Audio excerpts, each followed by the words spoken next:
بسم الله الرحمن الرحيم. الحمد لله رب العالمين، الصلاة والسلام على أشرف الأنبياء والمرسلين نبينا وحبيبنا محمد وعلى آله وأصحابه أجمعين. أما بعد، فيا عباد الله، السلام عليكم ورحمة الله وبركاته. ውድና የተከበራችሁ ወንድም እህቶች፣ የዛሬው የትምህርት ፕሮግራማችን የሚሆነው ኢንሻአላህ ክፍል 10 የፊቅህ ትምህርት ነው።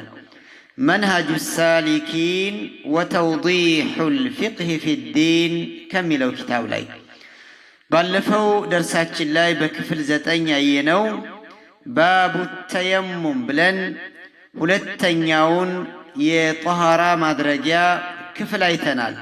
በአፈር እንዴት መጥራራት መጽዳዳት ይቻላል፣ ውዱእም ማድረግ ይሁን ሌሎችንም ጧሃራዎች የሚለውን በሰፊው አይተናል፣ ከነማስረጃው ማለት ነው። ካቆምንበት እንቀጥላለን። ወመን ዐለይህ ሐደቱን አስገር ለም የሒለ ለህ። ወመን ዐለይህ ማለት በሱ ላይ ያለበት ሰው ሐደቱን አስገር ትንሹ ቆሻሻ ወይንም ትንሹ ሐደት ውዱእ መፍታት ማለት ነው። ለም የሒለ ለሁ ለሱ አይበቃለትም፣ ክልክል ነው። ውዱእ የሌለው ሰው ወይንም ውዱእ የተበላሸበት የፈረሰበት ሰው አይበቃለትም መስራቱ። እንግዲህ ምን ምን የሚለውን በቅደም ተከተል ጠቅሰውታል ሼኹ። አንደኛ አንዩሰልየ መስገድ አይበቃም፣ አይፈቀድለትም። ሶላት ነገሮች በሙሉ የሶላት አይነቶች ዋጅብም ይሁን ሱና አይፈቀድለትም ውዱእ የሌለው ሰው ወይንም ውዱእ የፈረሰበት ሰው ማለት ነው። ሁለተኛ ወአላ የመሰል ሙስሐፍ ቁርአንን መንካት አይበቃለትም። እንግዲህ እንደ ፊቅሁ ሲቀመጥ ማለት ነው። በሐዲሱ ደግሞ ሌላ የሚታይ ነገር ይኖረዋል። ሶስተኛው ወአላ የጡፈ ቢልበይት በይቱላህን ጠዋፍ ማድረግ አይፈቀድለትም ውዱእ አድርጎ ቢሆን እንጂ። ውዱእ የሌለው ሰው ጠዋፍ ማድረግ አይችልም። ጠይብ፣ ይሄ እንግዲህ ውዱእ የሌለው ሰው ላይ ነው። ወየዚዱ ይጨምራል፣ መን ዐለይህ ያለበት ሰውዬ ላይ ሐደሱን አክበር ትልቁ ቆሻሻ ወይንም ትልቁ ሐደስ ያለበት ላይ ይጨምራል። አሁን ከጠቀስናቸው ትልቁ ሐደስ ማለት መታጠብን ግዴታ የሚያስደርግ ነገር እንደ ጀናባ መሆን አይነት ማለት ነው። አንደኛ አነሁ እሱ ይሄ ሐደሰን አክበር ያለበት ሰው መታጠብ ግዴታ የሆነበት ሰው ላ የቅረኡ ሸይአን ሚነል ቁርአን ከቁርአን ምንም አይነት ነገር መቅራት አይፈቀድለትም ይላሉ። ሁለተኛው ወላ የልበሱ መቆየትም አይችልም ፊል መስጂዲ በመስጂድ ውስጥ ቢላ ውዱእ አድርጎ ቢሆን እንጂ። ትጥበት ወይንም መታጠብ ግዴታ የሆነበት ሰው በጀናባ መስጂድ መቆየት አይችልም፣ ለሆነ ጉዳይ ገብቶ ቀድሞ ውዱእ ያደረገ ቢሆን እንጂ ይላሉ። ጠይብ፣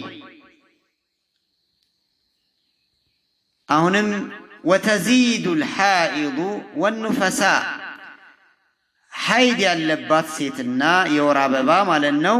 ወኑፈሳ ኑፈሳ ማለት ደግሞ ከወለዱ በኋላ የሚፈስ ደም ነው። የኒፋሳ ደም ይባላል። የወለደች ሴት ማለት ነው። እነዚህ ደግሞ ምን ምን ይከለከላሉ? ከውዱእ ጨምሮ ማለት ነው። ውዱእ የሌለው ሰው የማይሰራውን ስራ አይሰሩም እነሱ።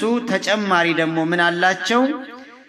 አንደኛ አነሃ እሷ እቺ ወር አበባ ያለባት ሴት ወይንም የወለደች ሴት ኒፋሳ ያለባት ደም ማለት ነው።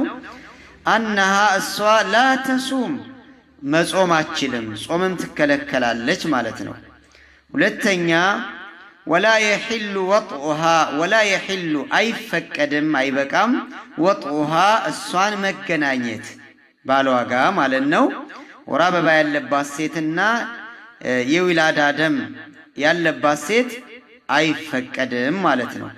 ሶስተኛ ወላ ጦላቆሃ ፍችም አይፈቀድ። በሐይድ በወር አበባ ያለችን ሴትና በኒፋሳ ላይ ያለችን ሴት መፍታት አይፈቀድም። ነገር ግን ሰውየው በስተት ቢፈታ ፍቹ ይጸድቃል። ያው ክልክልነት አለው ማለት ነው። እንግዲህ ይሄ በሐዲሱ ስለተገኘ ነው። ፍቹ ይጸድቃል፣ ግን መጥፎ ስራ ሰራ ይባላል። ክልክል ነው፣ አይፈቀድለትም ማለት ነው። ጠይብ እንግዲህ እነዚህ ከላይ ያየናቸው ባለፈው ደርስ ጋር የሚጨመሩ ናቸው። ሰዓት ስላነሰና ያቋረጥናቸው። የዛሬው ትምህርት ርዕሳችን ባቡል ሐይድ የሚል ይሆናል። ስለ ወር አበባ ስለ ሐይድ የምንማርበት የትምህርት ርዕስ ነው። ጠይብ ሐይድ ማለት የወር አበባ ማለት ምን ማለት ነው የሚለውን መጀመሪያ ላይ ሸይኹ አብራርተውታል። ወልአስሉ እንግዲህ መሰረቱ መነሻው መሰረቱ የሐይድ ፊደሚ በደም ላይ እንግዲህ የደም መሰረቱ አለዚ ያ ደም ዩሲቡ ልመርአተ ሴትን የሚያጋጥማት በሴት ላይ የሚከሰት የሆነ ደም መሰረቱ ምንድን ነው ስንል አነሁ ሐይዶን እሱ ሐይድ ነው የሚባለው፣ የወር አበባ ነው የሚባለው። ሴት ልጅ ላይ የሚገኝ ደም መሰረቱ ሐይድ ነው፣ የወር አበባ ነው። ቢላ ሐዲን ያለ ገደብ፣ ሊሲኒሂ ለዕድሜ ማለት ነው። ምን ያክል ይቆያል እንዴት ነው ሳንል አጠቃላይ በሙሉ ደም ነገር ሴት ላይ ከተገኘ ሐይድ ነው የሚባለው። ወላ ቀድሪሂ መጠኑንም ሳንለካ ብዛትና ማነሱንም አንለካም፣ እንደ ሴቶቹ ሁኔታ ስለሚለያይ። ወላ ተከሩሪሂ መደጋገሙንም ሳንለካ ማለት ነው። አንዳንዶቹ ላይ ተደጋግሞ ሊመጣ ይችላል፣ አንዳንዶቹ ላይ ደግሞ ቀለል ይላል። በመሰረቱ ግን ደም ሴት ልጅ ላይ ከፈሰሰ ሐይድ ነው የምንለው።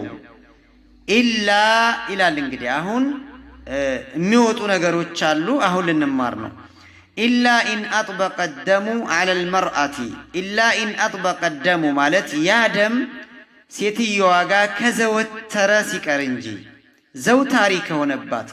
አጥበቀ ማለት እዛው እሷ ላይ ጥብቅ ብሎ ሁል ጊዜ የሚገኝ ማለት ነው። የዚህን ጊዜ ሲቀር ዐለል መርአቲ በሴትዮ ላይ እንደዚህ ከሆነስ ሌላ ሁክም ሊኖረው ይችላል። ኢጥባቅ ካለው ሁል ጊዜ ዘውታሪ ከሆነ ማለት ነው። አውሷረ ወይ የሆነ እንደው ሲቀር ላ የንቀጢዑ የማይቋረጥ አንሃ ከሴትዮዋ ኢላ የሲረን ትንሽ ወቅት እንጂ ሁል ጊዜ የሚፈሳት ከሆነ ሲቀር የዚህን ጊዜስ ፈኢነሃ ይቺ ሴትዮ ተሲሩ ትሆናለች፣ ሙስተሓዶቱን የበሽታ ደም ያለባት ትሆናለች።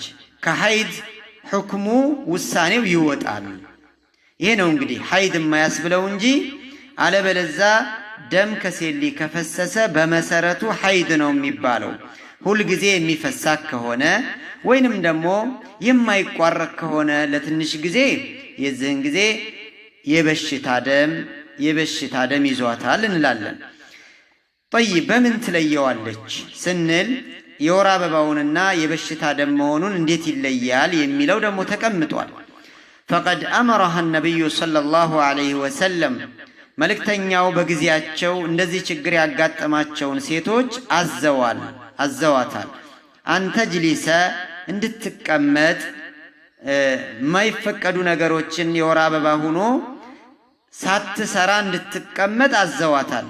ዓደተሃ የልምዷን ማለት ነው። በልምድ የምታቀውን ይሄ ሐይድ ነው የሐይድ ሰዓቴ ነው ብላ በልምዷ የምታቀው ቀድር እንድትቀመጥ አዘዋል። ፈኢለም የኩን ለሃ ለሷ ባይኖራትሳ ዓደቱን ልምድ ባይኖራት የምታውቀው ፈኢላ ተምይዚሃ እስከምትለየው ድረስ ለይታ እስከምታቀው ድረስ ሐይድ ነው ብላ ትቀመጥ። በሐይድ የማይፈቀዱ ነገሮችን አቁማ ማለት ነው። ፈኢለም የኩን ለሃ ባይኖራትሳ ይቺ ሴት ተምይዙን መለያ ወይንም መለየት ካቃታት መለየት ካልቻለች ፈኢላ ዓደት ኒሳኢ ልጋሊባ እንግዲህ አብዛኛ አልጋሊባ ማለት አብዛኛ ሴቶች ወደ እነሱ ልምድ ትጠጋለች።